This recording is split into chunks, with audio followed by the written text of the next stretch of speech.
تو فساد کا معنی یہ ہوتا ہے کہ جب ایک آدمی کسی پر ظلم کرنے کی کوشش کرتا ہے تو دوسرا بھی اس کو بھی غصہ آتا ہے، اور پھر وہ جواب جو دیتا ہے تو اس سے فساد برپا ہوتا ہے، بڑھتا ہے۔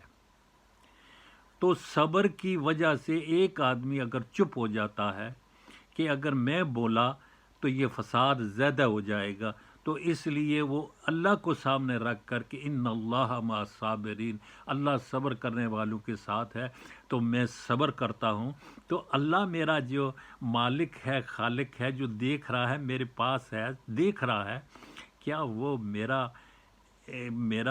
کوئی انصاف نہیں کرے گا؟ وہ ضرور کرے گا۔ آپ کو صبر دیا، آپ صبر اللہ کی وجہ سے کر رہے ہیں، تو اللہ آپ کے جو ظلم ہو رہا ہے اس کا بدلہ ضرور لے گا، دنیا میں بھی لے گا اور آخرت میں بھی لے گا۔ تو سب سے بڑی بات یہ ہے کہ صبر کرنا ہی بہت عزم الامور کی بات ہے، بہت زیادہ جدوجہد کی وجہ سے آپ اس پر عمل کر سکتے ہیں، ورنہ یہ غصہ ہر آدمی میں ہوتا ہے۔ اگر کوئی آدمی اس لیے پی جاتا ہے اور اس لیے وہ الگ ہو جاتا ہے، دور ہو جاتا ہے، چلو میری بےزتی صحیح، میری انتہائی بےزتی صحیح، کوئی بات نہیں، میں اللہ کے لیے خاموش ہوتا ہوں کہ فساد برپا ہوگا تو اللہ ضرور اس سے بدلہ لے گا۔ ان اللہ مع الصابرین، اللہ صبر کرنے والوں کے ساتھ ہے۔ فساد برپا ہوتا ہے جب دونوں برابر ہوتے ہیں تب۔ تو ناظرین محترم، میں آپ سے درخواست ہے کہ ہمیں صبر کا دامن کبھی نہیں چھوڑنا چاہیے۔ اگر وقتی طور پر ہماری بےزتی ہو رہی ہے، کوئی بات نہیں، اللہ کے لیے برداشت کر لو، اس کے بہت فائدے ہوتے ہیں۔ ایک وقت ہوتا ہے کہ وہی ظلم کرنے والا انسان، اس کو اتنی ملامت ہوتی ہے کہ میں نے اس کے ساتھ اتنا ظلم کیا لیکن پھر بھی یہ آگے سے کوئی جواب نہیں دیا، تو وہ ملامت کرتا، وہ آپ کے پاس آئے گا، معافی مانگے گا اور آپ کی عزت کرے گا، وہ اور عزت اس سے پہلے سے بھی بہتر ہوگی۔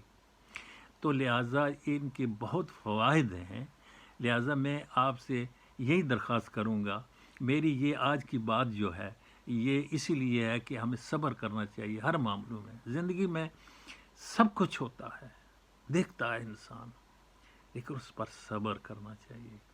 صبر ہی کامیابی کا ایک راز ہے، صبر ہی اللہ کے قریب کرتا ہے، صبر ہی ہے۔ میں نے ایسے بچپن میں ایسی عورتیں بھی تو دیکھی ہیں، بلکہ کئی عورتیں ہیں، لڑ جگر کر جب تھک جاتی تھی تو وہ کہتی تھی میرا صبر ہی آ، بس میرا صبر ہی آ ہونا۔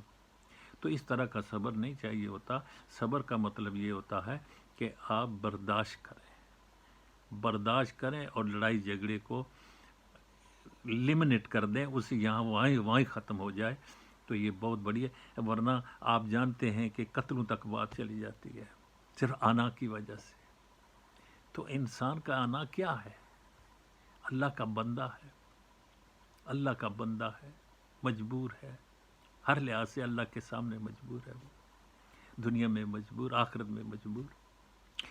تو اپنے آپ کو آنا سے دور رکھیں اور اپنے آپ کو اللہ کے سپرد کیا کریں، تو انشاءاللہ اللہ آپ کی ہمیشہ دنیا میں بھی کامیابی ہوگی، آخرت میں بھی ہوگی۔ جناب محترم، ناظرین محترم، میں آپ سے اجازت چاہتا ہوں۔ آج کا یہ جو ٹاپک ہے، یعنی ایمان، اللہ کے ساتھ ایمان اور عمل صالح اور حق کی بات کرنا اور صبر، یہ چارے چیزیں میں ریکارڈ کی شکل میں آپ تک پہنچا دی ہیں۔ امید کرتا ہوں کہ اللہ تعالیٰ آپ کو بھی اور مجھے بھی صحیح معنوں میں توفیق دے گا کہ ہم اس پر عمل کر سکیں۔ اگر ہم نے ان پر عمل کیا تو دنیا بھی ہماری کامیاب اور آخرت بھی کامیاب۔ السلام علیکم ورحمۃ اللہ وبرکاتہ۔